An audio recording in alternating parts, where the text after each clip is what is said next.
Olá, nesta edição do CRA Entrevista a gente vai saber qual o papel da mente e como ela deve ser desenvolvida para o atual mundo dos negócios. Para essa conversa, convidamos Charles Betito, um administrador que está fazendo palestras Brasil afora para ajudar as pessoas a desenvolverem uma melhor consciência para os negócios. Tudo bem, Charles? Tudo bem, Maria, tudo jóia. Bom, muito obrigada por participar do nosso programa. E para a gente começar, que consciência é essa? Essa é uma boa pergunta, né? Eu acho que a gente vem caminhando aí para um mundo em que a gente precisa promover algumas mudanças se a gente quiser permanecer nesse planeta como espécie. Parece meio cataclísmico o que eu falo, mas acho que a gente está todo mundo vendo aí o que está acontecendo com o planeta, o que está acontecendo com a sociedade, a crise de liderança que a gente vive, né, nos governos, no mundo inteiro, e que algo precisa ser feito. Então a gente precisa acordar. A consciência, na verdade, é entender como essa sociedade veio condicionando a nossa mente e como é que a gente retoma o comando da nossa vida e começa aí a construir futuros melhores para todo mundo. E esse processo tem a ver com o acalmar da mente, porque eu imagino que nesse processo que a gente vive, né, nesse mundo onde tudo é muito rápido, é difícil deixar a mente calma, tranquila, para a gente conseguir ter esse controle. Isso é verdade. É o mundo que a gente está hoje, que algumas pessoas nos Estados Unidos gostam de chamar de mundo exponencial, onde existe um avanço exponencial, a velocidade é muito grande e a gente não consegue ter muita certeza do que vai acontecer no curto prazo. Isso gera muita insegurança, gera muita ansiedade, gera muita depressão que a gente vê na sociedade hoje e principalmente, esse excesso de estímulo faz com que o nosso espaço de atenção esteja cada vez menor e a gente se torne mais impaciente. Então a gente tem que fazer o que hoje? Começar a treinar ou, na verdade, redescobrir aspectos da mente que a gente mascarou por conta de todo esse condicionamento. Então há que se entender e treinar a mente para que a gente possa aí, né, viver uma vida melhor.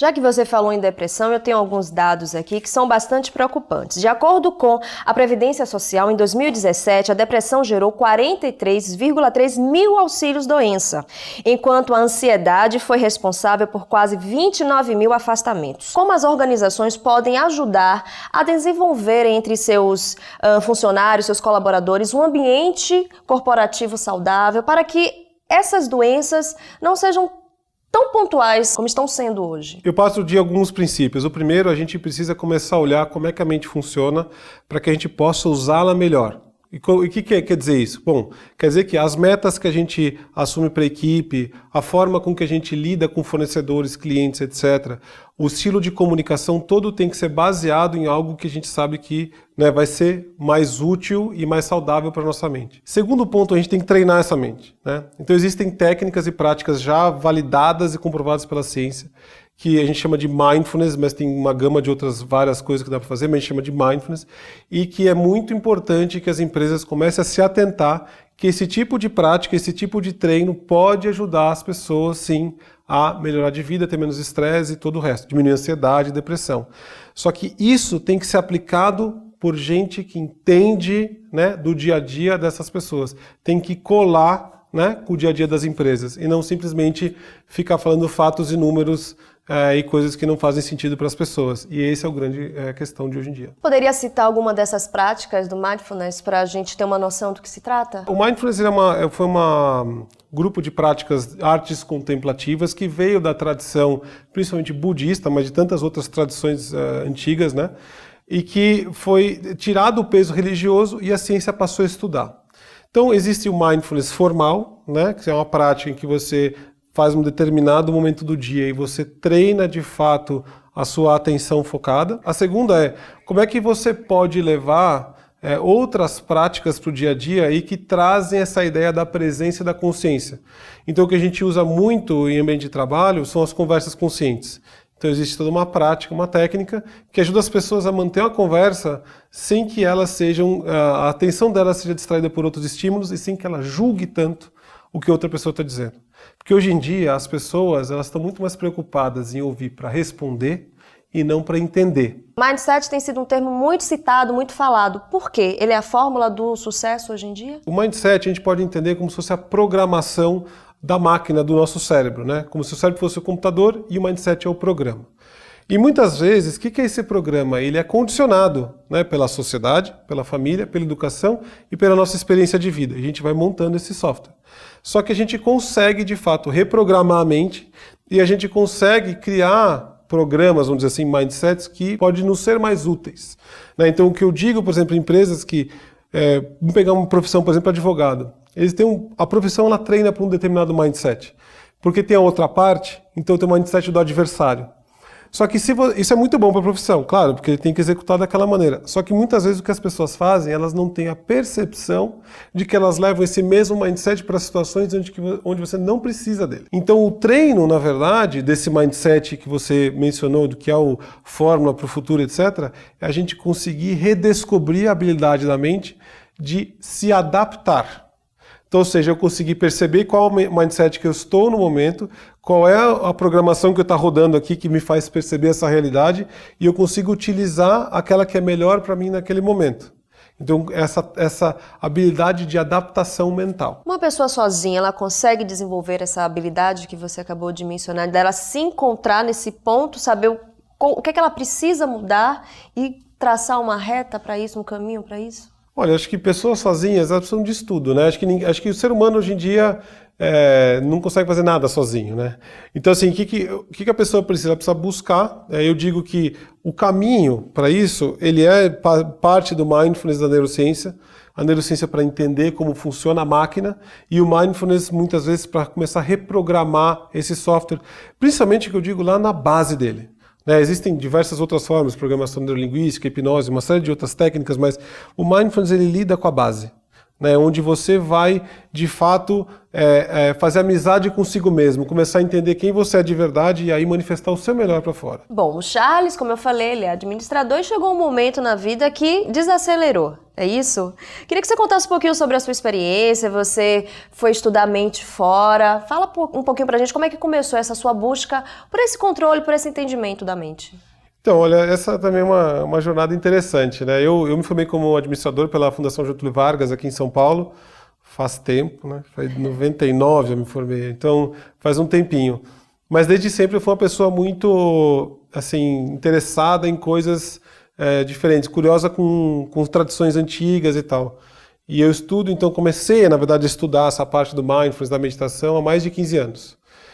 Principalmente a tradição budista, porque até então naquela época a ciência não estava tão pegando, né, hoje em dia. Mas eu segui a vida normal de administrador, tenho uma empresa de tecnologia chamada Hive, que recebeu aporte inclusive de um fundo de tecnologia aqui, mas ao mesmo tempo eu tinha um lado B que eu ia nas empresas ensinar o mindfulness, explicar como é que podia criar um ambiente melhor, etc. E também era diretor de um centro de meditação que tem mais de 200 centros ao redor do mundo, aqui como lado B, né? Então, isso fez com que eu começasse a ter esse senso de propósito com relação a como é que eu manifesto esse potencial das pessoas, como é que eu posso ajudá-las a descobrir isso.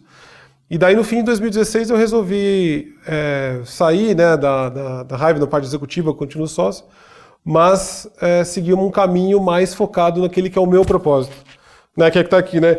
Mudar mentes, né, e construir futuros. Então, foi daí que eu fundei a MindStation, que é outra empresa. Então eu faço isso da maneira que o administrador faz, né? O empreendedor, a gente funda a empresa, é o que a gente faz, né?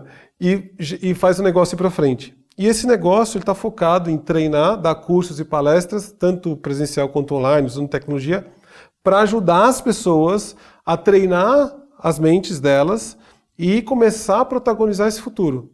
Então eu fui buscar isso também não só na tradição budista, com vários trocentos retiros longos que eu fiz e tal, de entendimento, mas também estudei no MIT, né, durante um ano lá em 2017, onde eu fiz uma pós-graduação lá em inovação, tecnologia e todas essas coisas, muito bom, escola maravilhosa.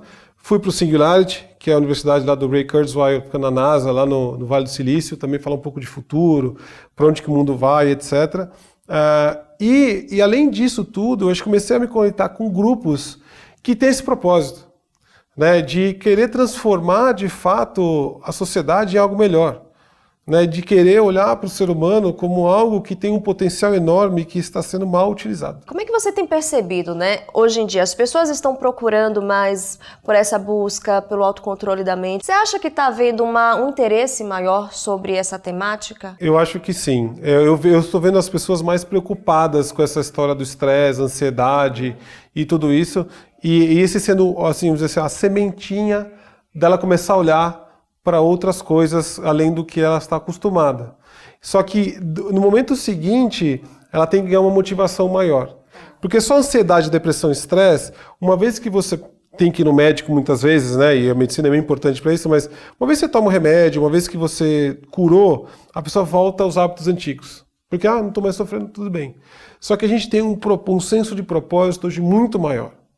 Que à medida que a gente vai resolvendo isso, a gente consegue manifestar fora algo melhor para os outros. A gente consegue gerir melhor um time, a gente consegue entender melhor como é que aquele produto ou serviço que a gente está prestando pode trazer para as pessoas, para os clientes, até para os fornecedores que estão envolvidos na empresa, uma situação melhor para todo mundo, né? De confiança, de você prover um produto que não está fazendo mal para o planeta, de você fazer algo que gera atenção e a gentileza das pessoas e não agressividade e violência. Como é que você pode fazer isso? Então a pessoa, quando ela sai, ela desconstrói essa crosta toda que eu mostrei na apresentação, né? que é feita de pensamento, crença limitante, preconceito. Quando você destrói isso, aí você consegue se abrir e começar a criar um mundo melhor mesmo. Na sua percepção, quais são os principais prejuízos e benefícios que o atual mundo dos negócios tem provocado na mente das pessoas, principalmente para quem está diretamente ligado, né, esse ambiente corporativo? Eu acho que hoje, independente do mercado, né, as pessoas estão com muito medo, muita insegurança. Coisa que antigamente eu lembro na década de 80, quando eu olhava meu pai, né, meus tios e tudo mais, tinha aquela coisa de você se manter estável no trabalho, as pessoas ficavam 10 anos, 20 anos na mesma empresa. Hoje é tudo muito inconstante. Hoje em dia é isso, é muito inconstante, você não sabe o que vai acontecer no dia seguinte, a gente está falando de ruptura ou disrupção, como algumas pessoas gostam de colocar, né? Os negócios estão sendo modificados a cada pouco.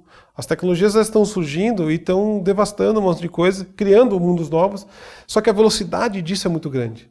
É a primeira vez na história que a gente está percebendo a mudança à medida que ela acontece. Todas as outras revoluções, a gente só deu nome e só falou o que aconteceu depois. Essa não. E a grande diferença dessa é a velocidade. Você acha que isso é uma vantagem para a gente? Então, as pessoas tendem a ver o mundo como, de uma forma negativa. Eu tenho uma outra visão, eu gosto de ver a realidade como ela é. E conversando com um futurista famoso, ele falou assim que, na verdade, o mundo hoje, se pensar se a gente está ganhando ou perdendo, a gente está mais ganhando do que perdendo. Só que onde a gente perde feio. Entendeu? Então é ali que a gente tem que agir. Então a tecnologia é maravilhosa, está surgindo coisas fantásticas assim que vão ajudar o mundo de fato. Só que a gente precisa começar a olhar para as pessoas da base, aquelas que possivelmente vão ter que mudar de emprego, mudar de profissão, com uma coisa que não existe ainda, né? Aquelas que estão vivendo insegurança, medo, ansiedade, por conta de tanta transformação.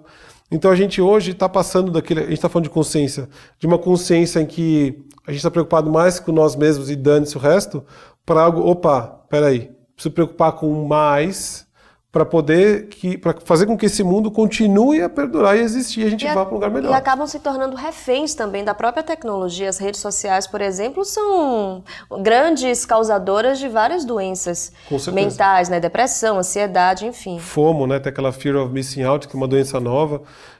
Sim, porque é excesso de estímulo. Na verdade, a tecnologia, ela simplesmente amplifica aquilo que a gente tem. Ela não é boa nem ruim. Eu não gosto nem de falar, olha, isso é ruim, isso é bom. Não. A rede social é algo maravilhoso. Ela amplifica a nossa capacidade social. Só que existe um ponto em que a gente não sabe como usa aquilo. A gente não entende, por não entender como a mente funciona, a gente não sabe o que faz mal, o que faz bem. Então, um dos trabalhos que eu faço exatamente é falar, gente, como é que a gente olha para isso e começa a distinguir, né? Como é que você pode usar a tecnologia, usar bem, sem te fazer mal. Então, esse que é o caminho que a gente tem que seguir. Perfeito. Bom, a gente já está chegando ao final do nosso programa, mas antes da gente encerrar, minha última pergunta é uma complementação do que a gente já veio falando aqui nessa edição. Vou pedir para o Charles dar umas dicas, ou pelo menos uma dica principal, de como dar o primeiro passo nesse processo de reaprendizagem. Olha, eu acho que todo mundo tem que procurar aí entender um pouco mais da mente, então existem algumas empresas que fazem isso. Eu acho que vale a pena estudar, então as universidades, principalmente as americanas, estão bem focadas em entender como o processo de neurociência pode ajudar a transformar a mente. Mas eu digo, buscar o mindfulness com gente que sabe falar a língua de cada um. Então, por exemplo, eu falo muito para quem trabalha, para quem está na sociedade normal, então não é nem aquela questão de ser um monge budista que vai falar de religião, que eu acho que não é o caso para a maioria das pessoas, e também não é um cientista que é cheio de dados e fatos e números e protocolos. Então, assim, é uma coisa muito mais de arte marcial. É como é que eu posso passar a experiência que eu tive, né, para essas pessoas. Então, quem tiver alguma dúvida, eu acho, pode vir falar comigo. Você tem um canal, não é Sim, isso? eu tenho um canal no YouTube, é o MindStation BR. Eu tenho um curso online também de Mindfulness, eu pensando nessas pessoas todas que estão sofrendo com isso, assim, precisamos colocar alguma coisa que é para elas. Sim. Então eu fiz algo bem assim, né, específico. Então existe um curso online chamado Mindfulness e Consciência Aplicados. E a gente tem também, assim, no canal do YouTube tem um monte de vídeo, um monte de coisa legal, de dica, de como é que ela pode transformar a mente dela. Até para você começar também, depois vai se envolvendo mais, e aí quando perceber já está com o mindset reconfigurado. Exatamente isso. A partir do momento que você percebeu o que você tem que fazer, você percebeu que existe tal determinada situação no cérebro, aquilo automaticamente ajuda você a transformar. Tá bom, Charles, muito obrigado por participar do nosso programa. Obrigado, Vanessa, obrigado. E obrigada a você também que ficou conosco em mais uma edição do CRA Entrevista. Não esqueça de curtir esse vídeo, de se inscrever no canal a serviço da administração e de ativar as notificações. Até a próxima!